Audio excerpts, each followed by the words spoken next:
Hey guys, in this video, I will show you how to optimize SEO in Hostinger Website Builder. All right, let's begin.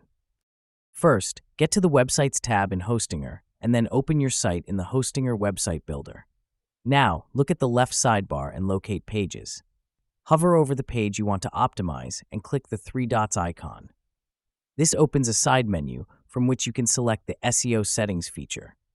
This is the page where you'll find the SEO Settings section. Here, add your page title and meta description. The title should be concise, descriptive, and include relevant keywords, whereas the meta description should give a short summary of your page.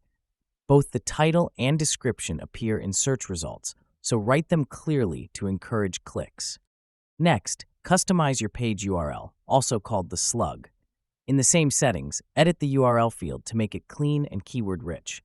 Instead of long or confusing links, use something simple.